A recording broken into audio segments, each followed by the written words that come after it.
beliau ini juga sifatnya itu sebenarnya baik dan sering orang kesini memohon lantaran yang resi ini bisa terkabul permintaannya. Banyak orang yang datang ke sini itu sukses, Pak. Kebanyakan sukses.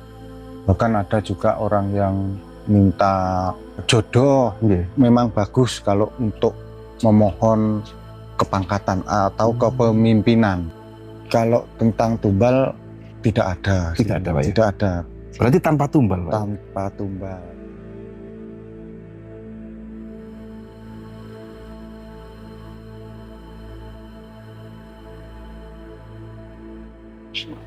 Assalamualaikum warahmatullahi wabarakatuh. Bisa semuanya, jadi di kesempatan hari ini saya berada di wilayah Banyuwangi dan saat ini saya ditemani Pak Atim selaku kuncen atau juru rawat sebuah lokasi yang dinamakan Rawabayu. Rawabayu. Alamat, Pak, bisa disampaikan, Pak? Alamat dari Rawabayu ini yaitu di Dusun Sambung Rejo, Desa Bayu, Kecamatan Songgon, Kabupaten Banyuwangi, Jawa Timur. Ya.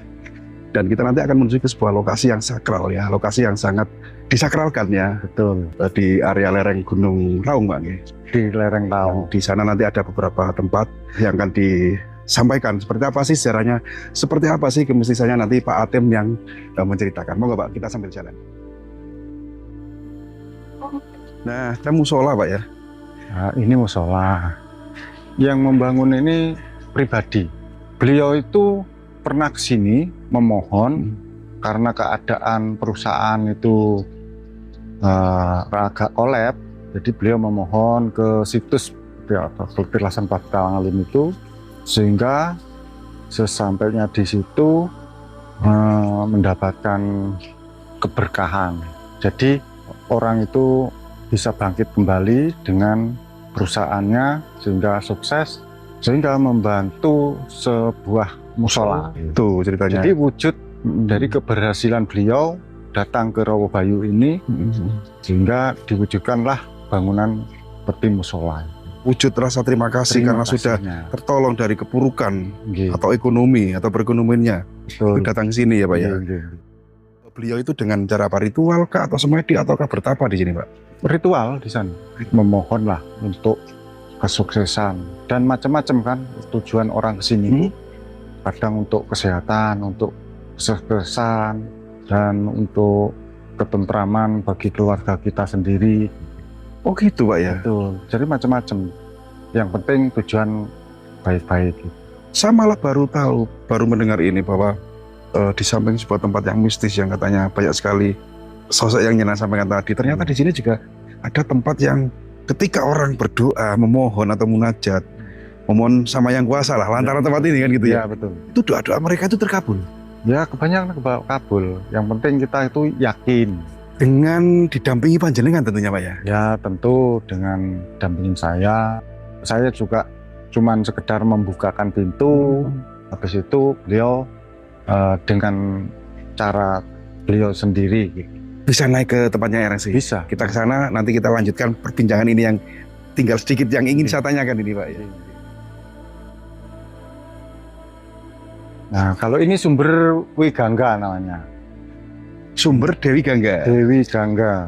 Kenapa dinamakan Dewi Gangga? Karena di sini sering muncul seorang gadis seperti Dewi Gangga, karena mengaku dia itu Dewi Gangga. Muncul seorang gadis di sini kadang-kadang dan mengaku beliau itu putri, sehingga dijulukilah ini sumber, ya, sumber Dewi Gangga. Dan ini juga termasuk salah satu sumber mata air yang tidak pernah surut, ya, Pak? Ya, betul. Kalau yang di sana kita di penunggunya itu laki-laki perempuan, kalau di sini seorang putri. Kita akan menuju ke sebuah lokasi yang di mana tempat ini juga sakral banget, ya, Pak Atim, ya? Jadi kita ini menuju ke suatu tempat yang sangat sakral sekali, sangat sakral. Nah, itu beliau orang-orang yang sudah sowan ke petilasan Baptalang Alun, dan beliau sudah pulang. Kalau ini, Pak? Kalau ini ruang tunggu. Biasanya itu kalau malam itu orang rombongan datang Jadi mau masuk itu biasanya ngantri dulu. Giliran berarti Mas? Giliran masuk. Tidak boleh berbarengan. Iya. Jadi 24 jam ya pemirsa semuanya di sini disediakan ruang tunggu, juga mungkin ada di sana itu apa itu Pak? Itu namanya pojok songo, ruang tunggu juga. Ruang tunggu juga.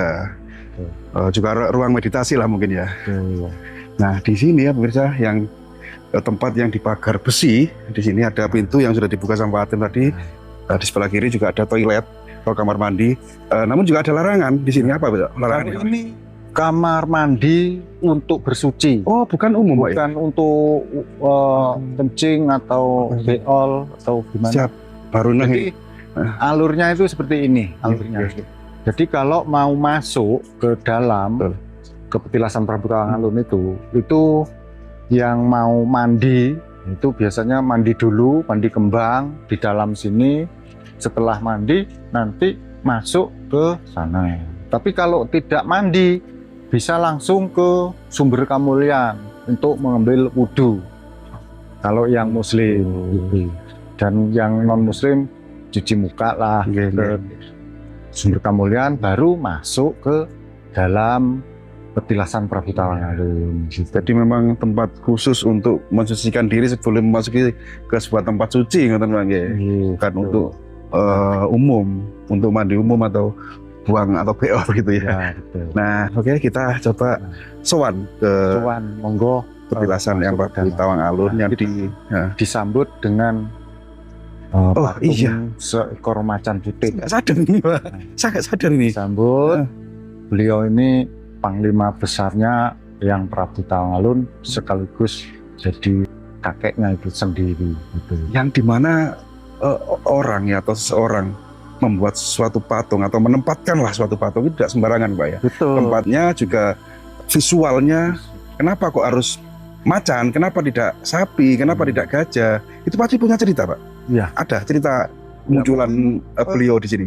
Jadi kerajaan Blambangan itu mempunyai seorang panglima yang sangat tangguh dan beliau bisa mencolo putra mencolo putri. Ya salah satunya yang sering menjelma itu menjadi macan putih. Jalmo menungso yang bisa berubah wujud menjadi macan putih. Juga sering muncul di sini ya sosok tersebut. Muncul di sini sering sekali. Bahkan kadang-kadang banyak orang sedang menunggu di sini. Kadang-kadang beliau sudah menyapa duluan. Dan kita langsung ke sana Pak. Saya mulai merinding ini jangan cerita semakin ke sini semakin dalam ini. Monggo. Rahayu. Sumber kamulian dulu. Urus sesuai urutan Pak ya. Nggih. Alas kaki dipakai nggak apa-apa Pak ya? Dipakai nggak apa-apa. Aman nggih.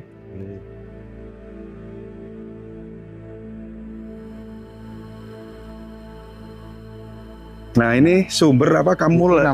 Sumber kamulian. Kenapa dinamakan sumber kamulian? Karena yang Prabu Tawangalun bertapa di sini bertahun-tahun, terus akhir dari bertapa itu tadi mendapatkan kemuliaan. Akhirnya sumber ini dinamakan sumber kamulian begitu. Sumber ini yang sering diambilin oleh orang-orang berbagai daerah untuk sarana persembahyangan bisa, untuk sarana kesehatan juga bisa, sarana untuk kesuksesan itu juga bisa. Hanya mengambil air di sini. Ya, tapi dengan syarat ambil di sini, habis itu dibawa ke dalam, didoakan. Oh gitu ya. Nanti airnya dibawa pulang. Akhirnya untuk nanti dibawa pulang. Dan nanti kalau diminum, langsung diminum itu sangat bagus. Karena apa? Karena pH dari sumber ini, air ini itu sangat tinggi, mineralnya juga tinggi, sehingga kalau diminum itu bisa melunturkan zat-zat kimia yang berada di dalam tubuh. Kenapa dikasih pancoran 7 itu? Kalau orang Jawa itu pitu kan, pitu itu adalah pitulungan atau pertolongan. Dan ini sumber rahayu karena agak surut, jadi nggak bisa kuat. Ya. Fungsinya mungkin sama dari sumber ini ya? Sama sebenarnya. Ya, cuma lebih spesifik gitu. Nah, dan di situ adalah pertapaan Eyang Resi siapa tadi? yang Resi Sumilir, Sumilir yang harus mulai pohon. pohon gintung kembar, Iya. menuju ke petilasan Prabu Tawangalun.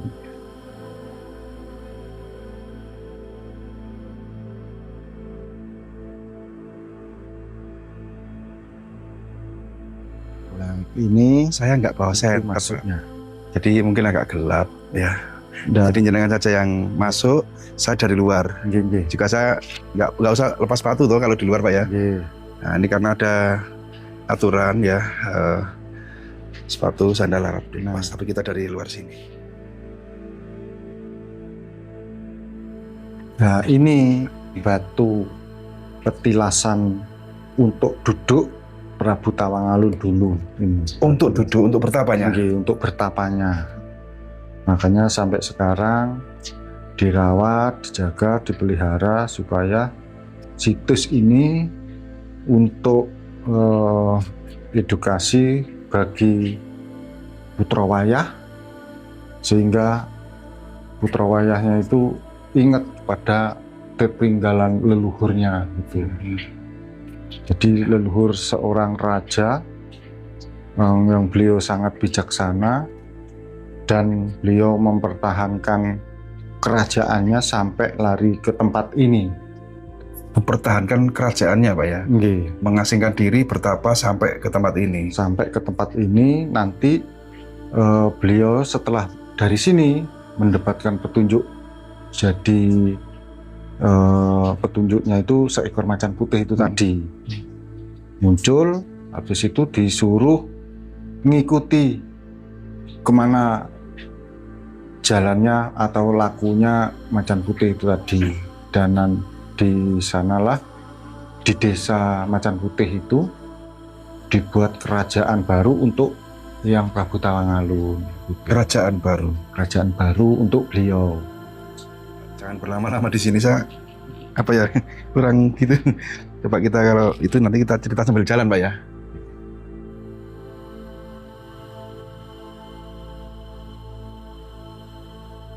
Berarti bukan makam, tapi sebuah tempat Sebuah pertapaan pertapaan. atau petilasan gitu ya. Dan next kita akan menuju ke sana. Masuk lewat celah-celah Iya. gintung kembar namanya. Kenapa Pak? Gintung kembar. Gintung kembar. Nggih, itu kayu gintungan karena posisinya dia jajar, dinamakan gapuranya masuk ke Resi Sumilir. Gitu ya Pak ya. Pak monggo Pak. Mungkin saya agak miring Itu walaupun orang gemuk itu bisa masuk. bisa tapi ya mepet Pak ya. Oke, pemirsa kita akan naik ke sana. Di sana ada sebuah tempat Resi bertapa ya. Pertapaan Resi ya. Nah, ini jalannya seperti ini.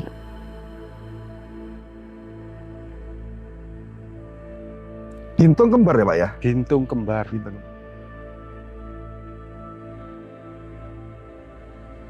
Duh, ajaib Pak. Ajaib banget ya. Iya. Seberapa gemuknya orang. Itu pasti bisa. Nah, ini muat gitu loh. Padahal ini sangat sempit.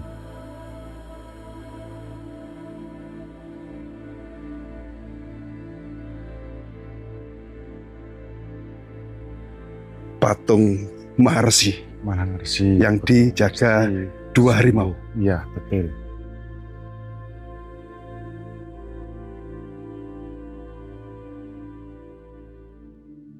Sejarah dari yang Resi ini itu tidak banyak disorot oleh publik karena beliau posisi penasihat ya. Beliau itu masih setia kepada yang Prabu Tawangalun. Beliau itu ikut ke hutan Bayu ini untuk bertapa mendampingi beliau yang Prabu Tawangalun. Dan beliau ini juga sifatnya itu sebenarnya sifat baik untuk melindungi, dan sering orang kesini memohon lantaran yang Resi ini bisa terkabul permintaannya itu.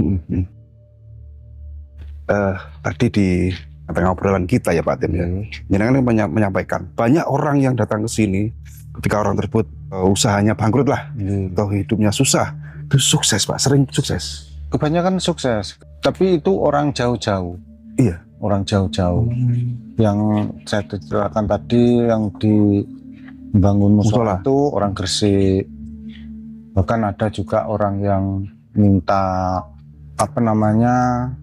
jodoh, Nggih. minta supaya diterima di kerja di luar negeri. Itu banyak sekarang yang mendapatkan kesuksesan gitu. Dan di antara mereka yang sukses itu salah satu pembuktiannya sebagai ucapan atau ungkapan terima kasih itu diwujudkan musola itu, Pak ya. Ini termasuk ini juga. Termasuk ini juga.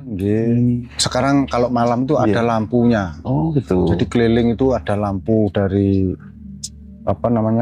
pinggiran ujung sana sampai keliling itu ada lampu. Jadi kalau malam itu bisa, itu termasuk juga pemberian dari seseorang yang memohon doa restu di sini terkait dengan kepangkatan. Pangkat, Pak ya. Pangkat. Dan di sini memang bagus kalau untuk memohon kepangkatan atau kepemimpinan gitu. Berarti bukan mereka-mereka yang punya usaha, bukan? Bukan sekedar orang yang mencari usaha, Ya, dagang gitu, bukan? dagang, banyak sih. Banyak juga? Nggih, banyak. Kalau yang membantu lampu Nggih. listrik itu tadi orang yang kepingin karirnya itu naik. Bupati kita dulu Bu Ratna Ani Lestari itu, beliau sebelum mencalonkan ke sini juga. Sebelum Ternyata mencalonkan. bisa. Iya, Dan akhirnya terpilih. akhirnya terpilih. Itu kan satu bukti bahwa memang tempat ini jabah. Ya, betul. Manjur gitu loh maksudnya, Iya. Pak ya. Oke, Pak. Tergantung keyakinan. Nah, tergantung keyakinan ya. Tentunya ya lantaran, Pak ya. Iya, Lantaran, bukan lantaran. mohon ke tempat ini kan gitu. Juru kunci di sini sudah berapa tahun, Pak? Jangan, Pak? 2 tahun masih. 2 tahun ya. Tapi melanjutkan dari melanjutkan orang tua. dari juru kunci yang turun temurun ya, Pak ya. Turun temurun. Nah, yang jenengan ketahui, mereka-mereka yang datang ke sini untuk ritual lah, untuk memohon doa atau berdoa di sini. Itu syarat yang dibawa itu apa saja? Nah, kalau ke sini itu persyaratannya untuk berdoa itu membawa bunga satu, itu bunga. Yang kedua dupa. Itu aja. Itu aja. Gitu. Hari-harinya, Pak? Barangkali ada hari-hari khusus Jumat Manis atau Jumat hari-harinya itu Jumat Kliwon, Selasa Kliwon, dan malam satu suro itu. Malam satu suro. Nah, itu yang banyak sering orang. Itu hari-harinya, Pak ya. Dan syaratnya sangat mudah, sangat ringan, terjangkau lah. Ya, tapi yang ini vital, Pak, yang ingin saya tanyakan juga. Mungkin nanti netizen bertanya, suatu usaha yang ketika memohon pada leluhur atau bangsa halus lah gampangannya, itu pasti ada tumbal. Apakah di tempat ini juga ada tumbal, Pak? Kalau tentang tumbal tidak ada. Tidak ada, Pak ya? Tidak ada. Berarti tanpa tumbal, Pak? Tanpa tumbal, karena beliau itu berdoa pertama ke Tuhan Yang Maha Esa. Terus lantarannya di tempat Yang Prabu bertapa. Iya. Jadi nggak ada lah tumbal seperti dukun-dukun. Itu loh maksud saya, Pak. Tumbal nyawa atau nggak ada gitu, nggak ada ya, Pak ya. Jadi murni memang atas keyakinan hati, meyakini bahwa doa di sini, berdoa di sini akan terkabul kan.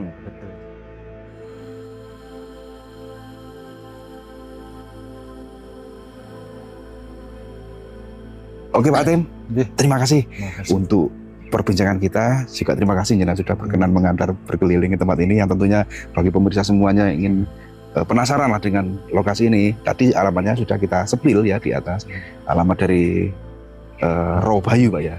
Atau bisa diulangi lagi, Pak, alamatnya? Nanti alamatnya Desa Bayu, Kecamatan Songgon, Kabupaten Banyuwangi, Jawa Timur. Ya. Dan kalau mau ritual di sini, monggo silakan mencari Pak Atim selaku kuncen atau juru rawat sebuah tempat peninggalan leluhur Prabu Tawang Alun ya. Di sini. Semoga Pak Atim sehat selalu, nggih, jadi panjangkan umur, diberi rezeki yang halal dan berkah.